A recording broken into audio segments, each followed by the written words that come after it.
मैं हूं अभिषेक मिश्रा और आप देख रहे हैं 15 मिनट की बायोलॉजी। अब से आने वाले लगभग 15 मिनटों में हम लोग 10वीं कक्षा की बायोलॉजी के चैप्टर जनन को देखेंगे। इस वीडियो में हम लोग मानव में लैंगिक जनन देखेंगे। तो मैंने हेडिंग लगा दिया है मानव में लैंगिक जनन। आपको पता है कि मानव में लैंगिक जनन में दो व्यष्टि भाग लेते हैं, एक नर और एक मादा। ठीक है। अब मानव क्या जन्म से ही जनन करने के लिए तैयार होता है? नहीं। मानव में जनन करने की क्षमता किशोरावस्था के बाद पाई जाती है। किशोरावस्था क्या है? यह एक ऐसी अवस्था है जब मानव परिपक्व हो जाता है जनन की प्रक्रिया के लिए। यह लगभग 12 वर्ष की बाद शुरुआत होती है। इसके अलग अलग लक्षण होते हैं। जैसे कई बार पूछता है कि पुरुषों में किशोरावस्था के लक्षण बताएं। तो पुरुषों में किशोरावस्था का लक्षण है कि उनका आवाज थोड़ा सा बदलने लगता है, आवाज भारी होने लगता है। उसके बाद उनकी दाढ़ियां आनी शुरू हो जाती हैं, शरीर पे बाल उगने शुरू हो जाते हैं, बाल बड़े बड़े होने शुरू हो जाते हैं। ये सब पुरुषों में किशोरावस्था के लक्षण है। और महिलाओं में किशोरावस्था के लक्षण की अगर बात करी जाए तो उनकी आवाज थोड़ी सी पतली हो जाती है, उनके शरीर पे भी बाल बड़े होने लगते हैं और उनमें मासिक चक्र की शुरुआत हो जाती है। ये महिलाओं में किशोरावस्था की पहचान का तरीका है। अब हम इसमें स्त्री और पुरुष के दोनों के जनन अंगों का एक एक करके देखेंगे कैसे क्या है।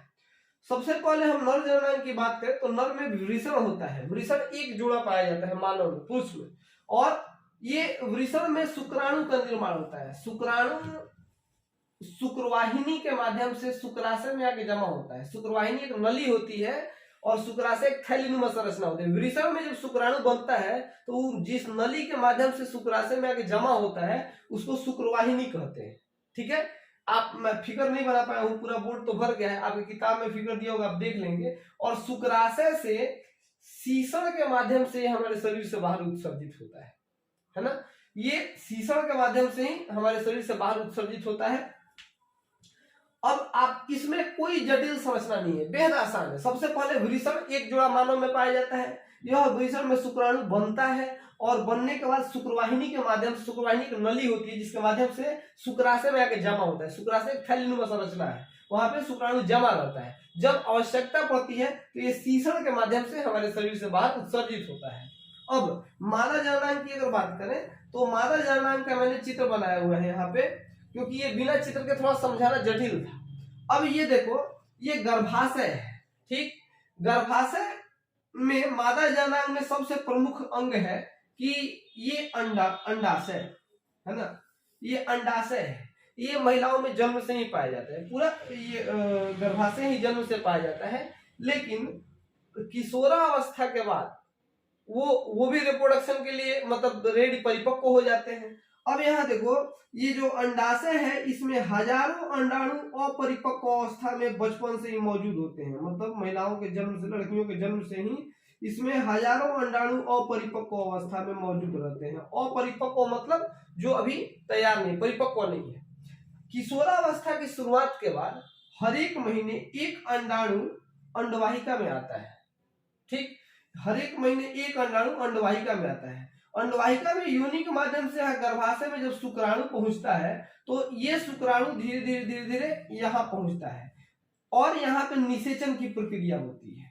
आपसे एक कई बार बोर्ड एग्जाम में ये ऑब्जेक्टिव क्वेश्चन पूछ जाता है कि मानव में निषेचन की प्रक्रिया कहाँ होती है, तो बच्चे गर्भाशय मार के देते हैं। गर्भाशय में कभी मत लगाइएगा टिक, वो अंडवाहिका में होती है निषेचन की प्रक्रिया। यहाँ पे निषेचन हुई और इसके बाद निषेचन के बाद युग्मनज जो होगा वो यहाँ पे आ जाएगा और यहाँ पे शिशु का विकास होगा। 9 माह तक शिशु यहाँ पे रहता है और उसके बाद मतलब शिशु का जन्म होता है। तो इधर जैसे एक अंडाशय है वैसे ही इधर भी एक अंडाशय है ना। और हर एक महीने एक एक करके एक अंडाणु इधर से आएगा, फिर अगले महीने एक अंडाणु इधर से आएगा। ठीक। तो ये प्रक्रिया हो गई मानव में जनन की। यहाँ मैं फिर से एक बार एक्सप्लेन करता हूँ। ये अंडाशय है जो लड़कियों के जन्म से पाया जाता है, लेकिन किशोरावस्था की शुरुआत के बाद ये इसमें से एक एक अंडाणु परिपक्व होकर और अल्टरनेट बाहर आते हैं, जहाँ पे अगर शुक्राणु से निषेचन हुआ तो युग्मनज का निर्माण होगा और यहाँ पे भ्रूण का विकास होगा और यहाँ पे 9 माह का समय लगता है, उसके बाद शिशु का जन्म होता है। ये प्रक्रिया मानव में जन्म की है।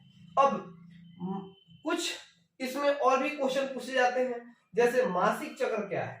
तो मैंने अभी अभी बताया था कि जब हर एक महीने एक अंडाणु परिपक्व होकर बाहर आया, अभी जैसे मान लो इस महीने एक अंडाणु आया इधर से, और ये आने के बाद इसे पता नहीं है ना कि निषेचन होगी या नहीं होगी, तो इसके लिए क्या करता है, ये गर्भाशय की दीवारें मोटी हो जाती हैं, ताकि अगर शिशु का इसमें निर्माण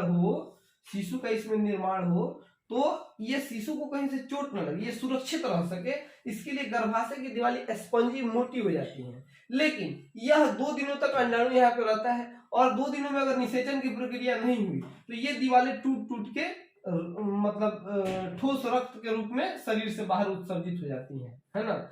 और ये प्रक्रिया जो होती है वो मासिक चक्र कहलाती है। क्यों? क्योंकि ये मतलब लगभग 1 महीने में एक बार होता है। यहाँ एक अंडाणु आया, फिर अगले महीने यहाँ से अंडाणु आएगा, ये लगभग 28 दिन की प्रक्रिया होती है। इसको मासिक चक्र, रजोधर्म कई नामों से जानते हैं। तो आप ये समझ गए। अब जनन और स्वास्थ्य, देखो कई रोग ऐसे हैं जो शारीरिक संपर्क में आने से फैलते हैं, जैसे आजकल कोरोना चल रहा है बहुत ज्यादा, तो वो भी एक दूसरे के संपर्क में आने से फैलता है। तो जनन तो एक ऐसी प्रक्रिया है जिसमें लोग प्रगाढ़ रूप से एक दूसरे के समीप आते हैं, तो इसमें भी एक दूसरे का रोग फैलने का खतरा बहुत ज्यादा रहता है। तो इसमें जो रोग फैलते हैं, बैक्टीरिया से एक कुछ रोग फैलते हैं और वायरस से कुछ रोग फैलते हैं। तो बैक्टीरिया से फैलने वाले रोगों में से गोनेरिया, सिफिलिस है। वायरस से फैलने वाले रोगों में हर्पिस, एड्स और HIV है। और भी रोगों के नाम आपकी किताब में दिए हुए हैं, आप वहां से पढ़ लीजिए। मेरे पास जगह कम था इसलिए मैंने कम ही लिखा। तो ये था जनन और स्वास्थ्य। अब अगला टॉपिक पढ़ते हैं जनसंख्या नियंत्रण। जनसंख्या नियंत्रण क्या है?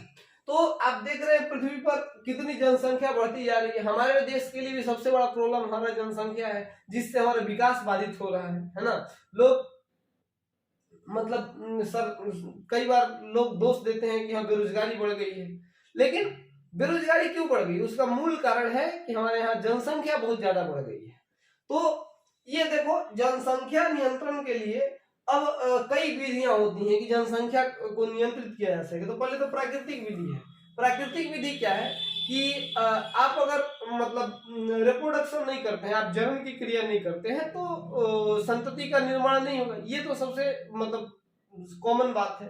तो ये प्राकृतिक विधि। दूसरा यांत्रिक विधि, अगर आप जनन करते हैं लेकिन कई ऐसे उपकरण हैं जिनका प्रयोग आप करते हैं तो उससे शिशु का निर्माण नहीं होता, जैसे कॉन्डोम, कॉपर टी वगैरह बहुत सारी चीजें आती हैं। अब रासायनिक विधि, कई बार दवाओं के प्रयोग से भी भ्रूण निर्माण को रोका जा सकता है। जैसे कुछ दवाएं ऐसी होती हैं जहां शुक्राणु आए और वो अंडाणु से निषेचित नहीं हो पाता है, और ऐसे में भ्रूण का निर्माण नहीं होता, शिशु का निर्माण नहीं होता है। तो ये रासायनिक विधि है। अगला है सर्जिकल विधि। सर्जिकल विधि में क्या करता है डॉक्टर, या तो मेल या फीमेल, पुरुष या महिला, नर या मादा, किसी एक का मतलब, जैसे पहले मादा समझते हैं, ज्यादातर हमारे समाज में महिलाओं का ही सर्जिकल विधि कहते हैं ऑपरेशन करना, है ना, शल्य क्रिया द्वारा। तो ये अंडवाहिका को काट दिया जाता है, ठीक है, और अंडवाहिका को काट दिया जाता है। अब एक दूसरे से डिस्कनेक्ट हो गया, अब यहाँ भी इसको भी काट दिया जाएगा, ये भी एक दूसरे से डिस्कनेक्ट हो गया। अब देखो यहाँ से अंडाणु आएगा लेकिन वो तो अंडवाहिका में आ ही नहीं पाएगा, तो निषेचन की क्रिया नहीं हो पाएगी। समझ पा रहे बात को? तो ये होता है सर्जिकल विधि। अगला है लास्ट, सामाजिक जागरूकता। सामाजिक जागरूकता क्या है? तो समाज के लोगों को जागरूक करके भी जनसंख्या नियंत्रण किया जा सकता है। जैसे जो पढ़े लिखे लोग होते हैं वो 1 या 2 संतति को जन्म देते हैं, जबकि गांव में आप जाएंगे जहां कम पढ़े लिखे लोग हैं, वो लोग क्या करते हैं, मतलब बहुत ज्यादा बच्चों को जन्म देते हैं। जैसे किसी तो 5-5, 6-6 बच्चे होते हैं। तो ऐसे में समाज में जागरूकता फैलाए जाने की आवश्यकता है कि समाज जागरूक हो, ज्यादा से ज्यादा मतलब जनसंख्या बढ़ते जा रही है, इसके प्रति लोगों को जागरूक किया जाए। इसके लिए कई तरह के कार्यक्रम चलाए जाते हैं। आपने देखा होगा कभी नारा कि हम दो हमारे दो। सरकारी तौर पे भी कई कार्यक्रम, कई गैर सरकारी संस्थाएं हैं जो इसके लिए जागरूकता फैलाने का काम कर रही हैं। और लेकिन हम लोग जागरूकता से कहाँ मानने वाले हैं, सरकार को इस पर कानून बनाना चाहिए। खैर वो सरकार का विषय है। अपना विषय यहाँ पे समाप्त हुआ और जनरल भी समाप्त हुआ। अगले वीडियो में हम अगले चैप्टर को पढ़ेंगे जो है अनुवांशिकता, और वो बायोलॉजी का अंतिम चैप्टर होगा। अभी के लिए बस इतना ही। Thank you.